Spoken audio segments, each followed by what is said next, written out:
This is Real Estate This Week with Stephen Gasque, continuing 16 years on air and online, helping you succeed in buying, selling, and investing in property. The best real estate strategies out there just for you. Welcome to Real Estate This Week. Hi again, I'm Stephen Gasque, and I'm so glad you're here as we talk about how to nail it every time, no matter what kind of real estate you want to do. Just you, me, and the best real estate guests in the country. Today, the summer market. But not just any summer market, because there's big news about a market shift, making it easier for home buyers. That's right, a better shot at getting the home you want.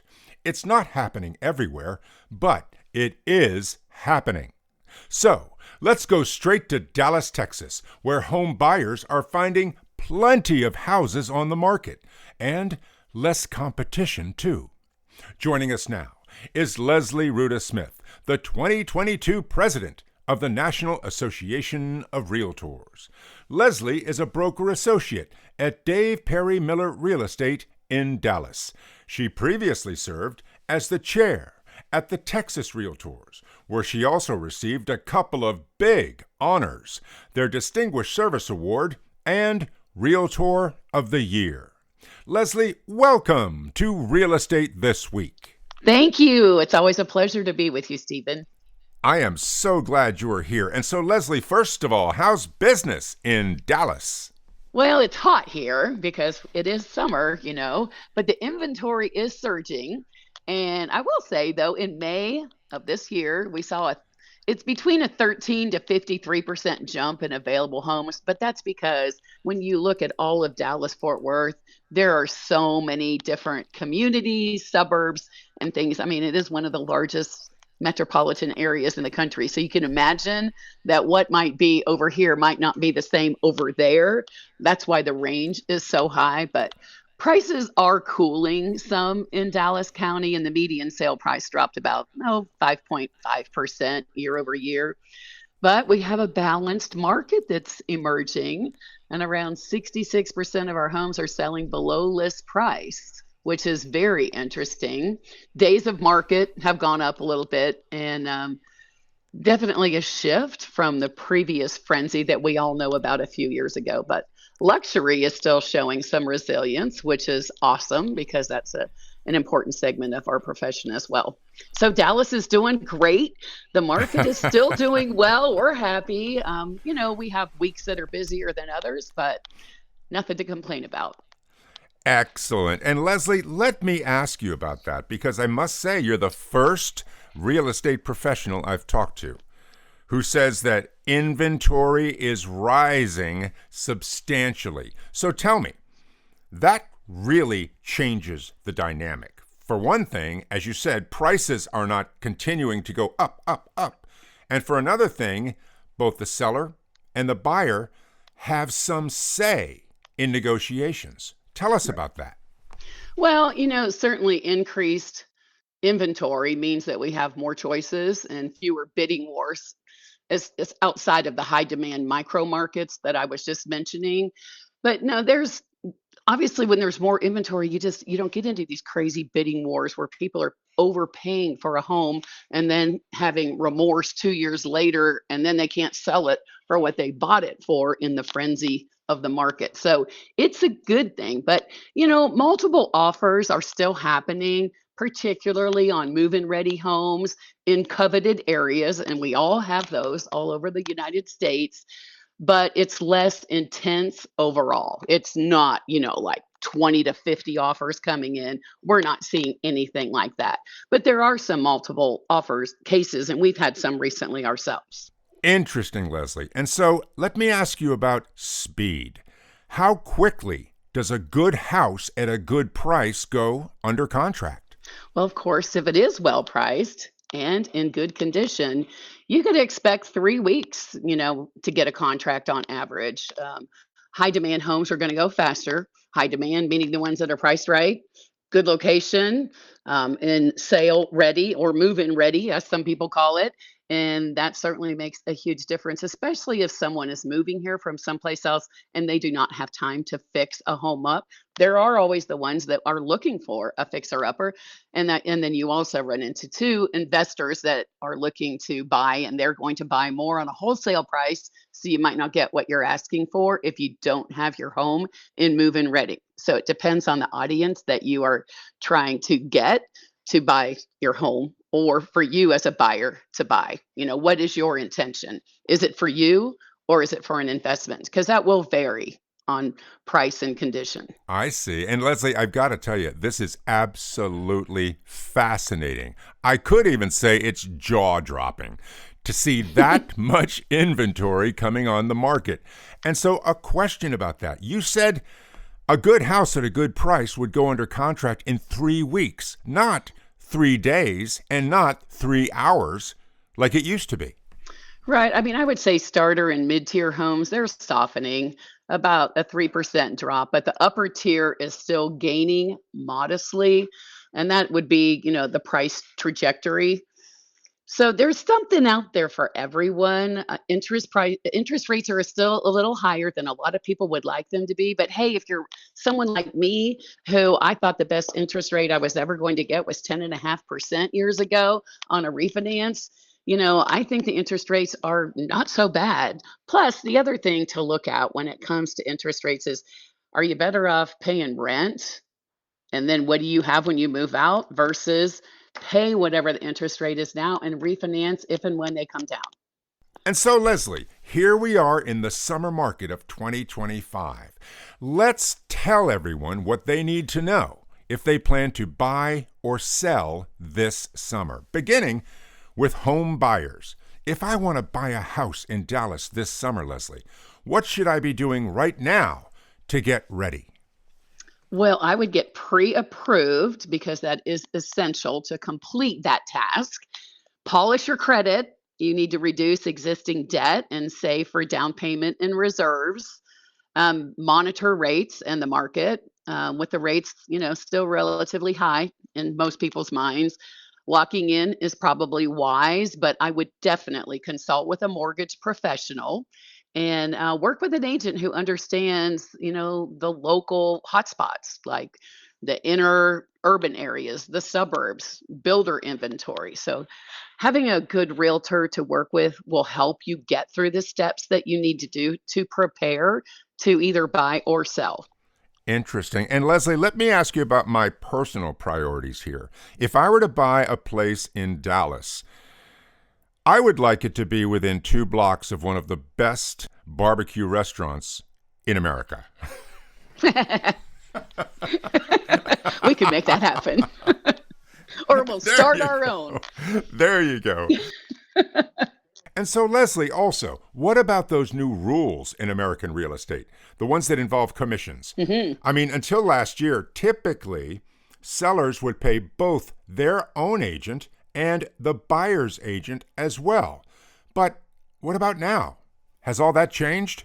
Well, it's out there, yes, with the new changes. But I will say our commission is still negotiable and always has been negotiable. And for some reason, some people didn't seem to understand that that was the case, but we've always negotiated our commissions, sometimes higher, sometimes lower, depending on the need, the distance that we travel, the expertise that is required. Yes, there are some sellers that are not going to pay for a buyer's representative, but if you're a really good agent, I think that you can, in most cases, get a seller to at least participate to some degree with a buyer's rep. And then, of course, they need to have a buyer's rep signed, the agent that's working with the buyer, so that they have, a way of getting paid for their efforts. So it falls, to a degree on both sides, but ultimately it falls on the buyer's side because that's the responsible party for the buyer's agent if the seller is not offering commission to the buyer's agent. I see. And Leslie, as we talk, because so much inventory has come on the market in Dallas, we're going to have a completely different conversation than you and I have had previously. Because we used to talk about getting in at the speed of light and making it a super clean contract so the seller would pick yours. But now, does a buyer in Dallas actually have time to see a dozen houses and then think about them before making an offer? Well, that's still going to be risky because you just never know if someone's coming in from out of town tomorrow. They see that house and they decide this is the one we want. But then, they make an offer on it and you decide to wait a week and they're under contract by the time you decide to move on it. So, I always feel like when you're buying something, if you really want it, there's only one of a kind, then you need to make an offer and make it happen. If you want to sit on it for a while, there may be consequences to doing that. So that's kind of up to the buyer and their urgency. Interesting. And the old saying, of course, is, hey, if you want to sleep on it, someone else will be sleeping in it. I like that. That's a good one. And that is very true in all markets because you just never know. I mean, even in a market with tons and tons of inventory, there are still no two homes that are the same. Because no two homes can be in the same location. You could have two homes that are the same in a community because a builder is building multiple of that floor plan, but it's not maybe a corner lot, or maybe it doesn't back up to the railroad track. I mean, there's always something different about every home. And of course, that's also what's unique about real estate is every transaction that we work is different. We never do anything twice because the buyers and sellers are different. The location is different. So I think that's why a lot of people enjoy this profession, but it's also important to have someone who knows what they're doing to help you along the way. If I'm a buyer in a balanced market, do I need to come in right out of the gate with an offer that's above their list price, or can I come in at list or maybe under list? Well, there are so many things and variables that go into that. And of course, I know I've said this on your radio show before. Always have the buyer's agent ask the listing agent, what does the seller need? Do they want to be out of their house in a month? Or are they building a new home and they want to be out in 6 months? And I would try to keep things as clean as you can in the way of not putting a bunch of contingencies in there that, make people cringe at all the different things that, you want to have done. There's so many pieces that go to it. I mean, your interest rate, your loan, all of these things are going to matter. What you have the ability to purchase, what is your top level that you could even go? And no, you don't have to go make an offer that's above list price because you think that's going to get it for you, especially if you're not competing with another buyer for that property. So I would definitely talk to your realtor and they will run comparables that will give you an idea of where to come in and they will guide you through that. And we have the data and the access to be able to come up with those solutions to help a buyer make an informed offer. I see. And Leslie, now let's turn to the seller's side of the settlement table with a question about today's market. As you say, it's a more balanced market now. So if I'm selling my house in Dallas, did I miss the boat? Should I have done it 6 months or a year ago? Well, you know what? My father always said, if you buy and sell in the same market, you'll be fine because you're everything is in the market that we're in. Interest rates are going to be the same one way or the other. So I don't believe that, I mean, it's always a good time to buy if the price is right. Just like it's a good time to go buy a new refrigerator when yours went out because you need it, or you just had kids. You had twins and you don't have any kids 6 months ago and now you have twins and they're going to grow up and you're going to need more room. So you better start looking. Well, you can't say, oh, we're going to have kids when the market is like this. It doesn't work that way. So every market is a good market to buy and sell in. But as my dad said, doing both in the same market is always good because you're not going to get hurt one way or the other. And Leslie, of course, you're talking about your very well-known realtor father, Harley Rouda, who founded HER Realtors in Columbus, Ohio. That is right. See, I'm a Buckeye at heart, but I live in Texas. And so if I am a home seller in a market that's now a balanced market, I'm obviously going to have more competition selling my house. So what has changed for sellers in a balanced market versus our recent seller's market? Well, I would say that you need to have good curb appeal is always important. Condition is important, and pricing. Price within 3 to 5% of the current comps so that you can attract attention. And if someone is looking for a move-in ready home, certainly the condition is going to matter. So maybe you need to stage it. Move-in readiness earns quicker offers in most cases. Homes that need work usually sit longer. And then curb appeal, I mean, that's your first impression. When you pull up to a property, it's the landscaping is important, whether it's in the early morning that you're looking at it, later in the day, early evening that you're looking at it. Because people, if they don't see something that's enticing, that makes them feel like they want to go inside that property, then you've already lost them before they've walked through your front door. And so it's really important to take good care of your landscaping in your yard, because if you don't, a lot of buyers will look at that and say, well, if this is what their yard looks like, I can't imagine what it looks like in their house and behind the walls and under the house. They just wonder if you've kept up with maintenance on your property, or are they going to get stuck with it and be surprised? So all of those things make a difference. Interesting. Because, Leslie, it wasn't too long ago that a seller in most cities in America could just slap up a for sale sign and they'd get a great price in almost no time. But it sounds like now you really have to put in the effort. You do. And I can say I grew up in real estate, and I never in my life have seen a market like the one we went through a few years ago. So that might be the only time we ever see that in our lifetime, but you never know, because it was a surprise to me. I see. And so, Leslie, when you start marketing a home, do you still use open houses? Are they still a thing, or are they kind of old-fashioned in today's digital world? There are lots of open houses that go on in the Dallas-Fort Worth area every weekend, so they are still very popular. People go out and look at them, and sometimes it's even the neighbors that come down to see what's for sale, and maybe they're thinking about selling their home, and you might get, another opportunity as a realtor or a buyer for the home that you're sitting on. So open houses can still be very valuable.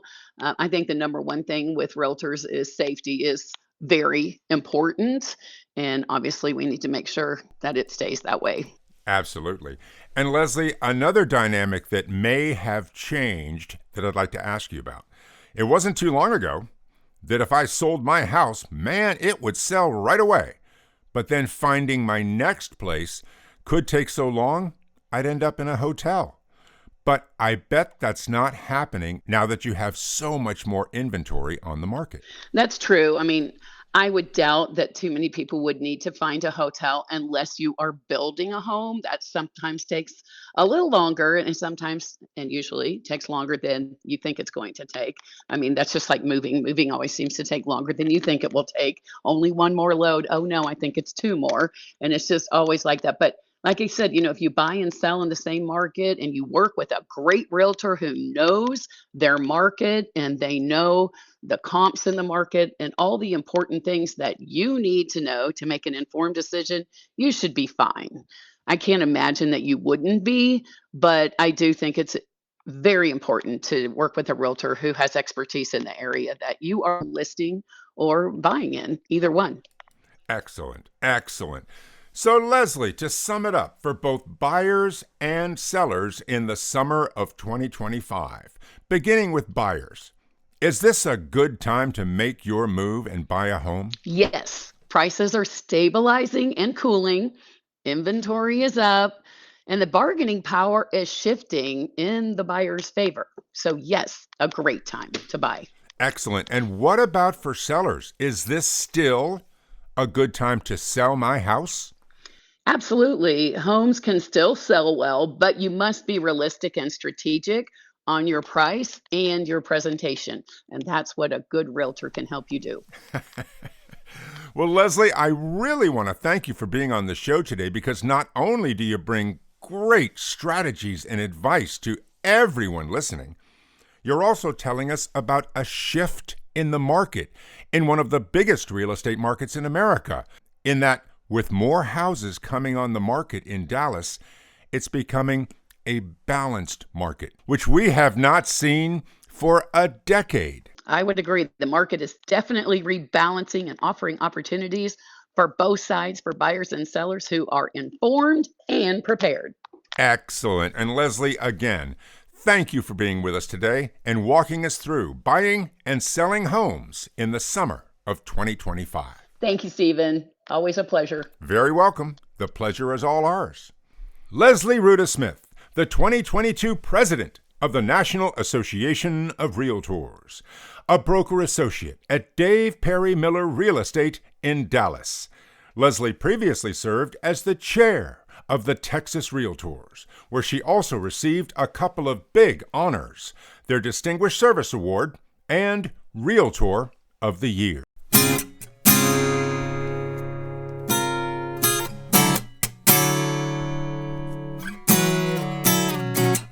You're listening to Real Estate This Week with Stephen Gasque. And now, it's time for Beyond the Basics, in which we bring your real estate knowledge to the next level. And today, since we just entered the summer market, let's hit the water and talk about what you can and cannot do if you own waterfront property. It's a big deal in markets with lakes, rivers, bays, and the ocean. A part of real estate called riparian rights that spell out in great detail what the rules are where the land meets the water. In most cases, if you own waterfront property, yes, you own the land, but not the water. But also, in most cases, you do have rights to use the water in certain ways. That's what riparian rights are all about. Say you have a nice place with a beautiful yard that goes right down to the banks of a lake. Can you build a dock there? And if so, how far into the lake can it go? 5 feet?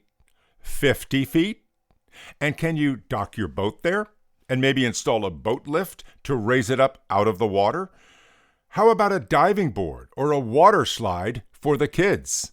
Or how about a little boathouse right there on the water where you could have an epic barbecue on the 4th of July?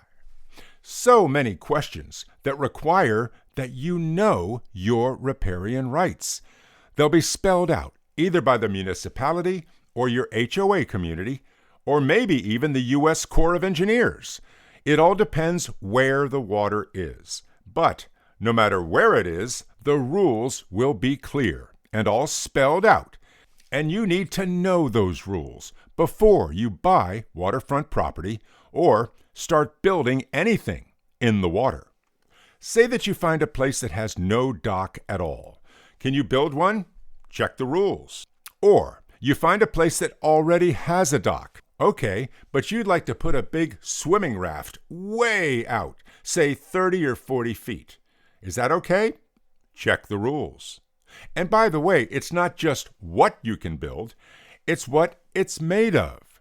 The rules might specify whether the dock can be wood or aluminum, or whether it has to be floating on, yes, that's right, they're called dock floats.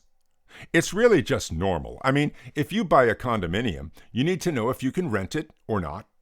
If you buy in an HOA community, you need to know whether you can park on the street overnight or not. Riparian rights are just like that. They're the rules, but those rules only deal with waterfront property. So, what do you say? Shall we dive in? Next time on Real Estate This Week, it's our Independence Day doubleheader, all about the unique connection between our nation's veterans and active duty service members and homeownership. Our Independence Day doubleheader is next on Real Estate This Week. And until then, I'm Stephen Gasque, and thank you for listening. A brand new episode of Real Estate This Week with Stephen Gasque drops every Thursday, everywhere. And you're invited to listen, subscribe, and follow us. Just look for Real Estate This Week with Stephen Gasque. The best real estate strategies out there, just for you.